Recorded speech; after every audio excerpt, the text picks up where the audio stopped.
ప్రభువునందు ప్రియమైన దేవుని బిడ్డలారా, యేసుక్రీస్తు వారి శుభనామంలో హృదయపూర్వక వందనాలు.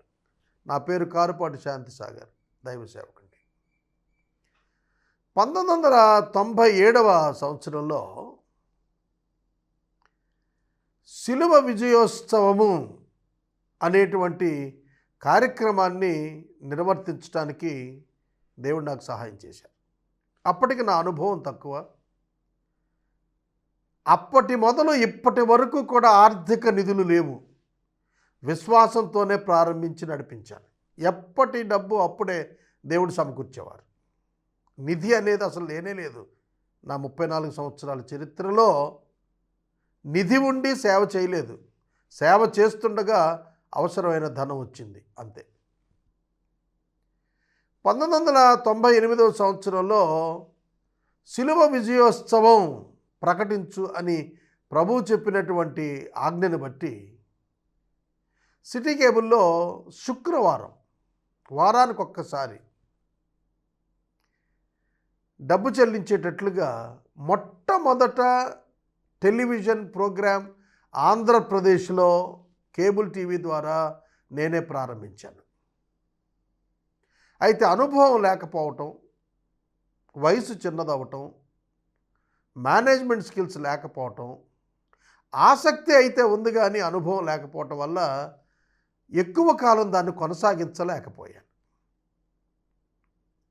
అప్పుడు సాగర్ స్టూడియోస్ అని ఏలూరులో ఉండేది. వారితో అగ్రిమెంట్ పెట్టుకొని, కంప్యూటర్స్ లేవు అప్పటికి, వీసీఆర్స్లో ఎడిటింగ్స్ చేసేవాళ్ళు. విహెచ్ఎస్ వీడియో టేప్స్ ఉండేవి.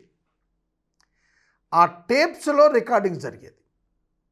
ఆ టేప్స్లోనే ఎడిటింగ్ చేసేవాళ్ళు. ఆ టేప్స్ని వీసీఆర్స్ ద్వారా ప్లే చేసి సిటీ కేబుల్లో ప్రసారం చేసేవాళ్ళు. అప్పుడు డిష్ యాంటెనాల ద్వారా జరుగుతూ ఉండేది ప్రసారాలన్నీ కూడా.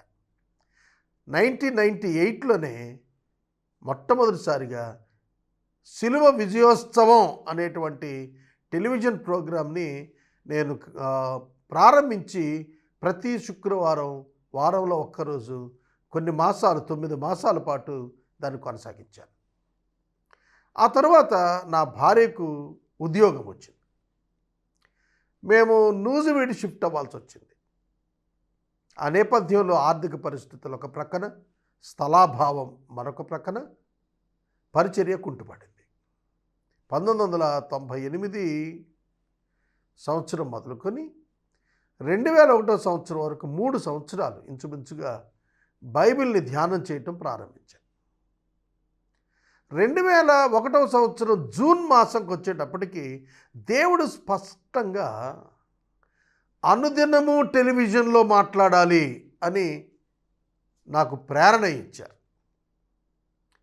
నేను నిద్ర లేని రాత్రులు అనేకం గడిపాను ఆ దర్శనం అనంతరం. అది నా భార్య గమనించింది. ఆమె నన్ను అడిగింది, ఎందుకు ఇంత ప్రార్థన చేస్తున్నారు? ఉదయం అంతా బైబిల్ ధ్యానం, రాత్రంతా ప్రభు సన్నిధిలో పెనుగులాట.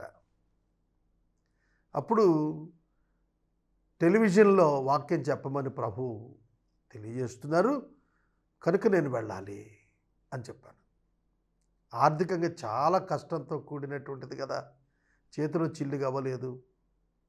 అప్పుడప్పుడే కంప్యూటర్స్ వస్తున్నాయి, కెమెరాలు కొనాలి, ఆఫీస్ పెట్టాలి, చేతిలో ₹1 డబ్బు లేదు.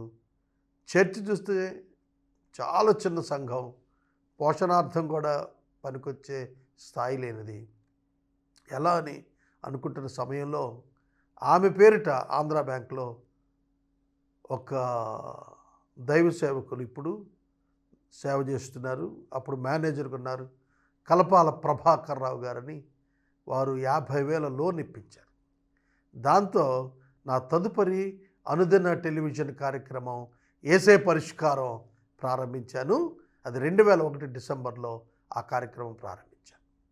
దాని ప్రారంభానికి మరికొన్ని సాక్ష్యాలు ఉన్నాయి. అవి తదుపరి వాటిలో నేను షేర్ చేసుకుంటాను. దైవాశీస్సులు.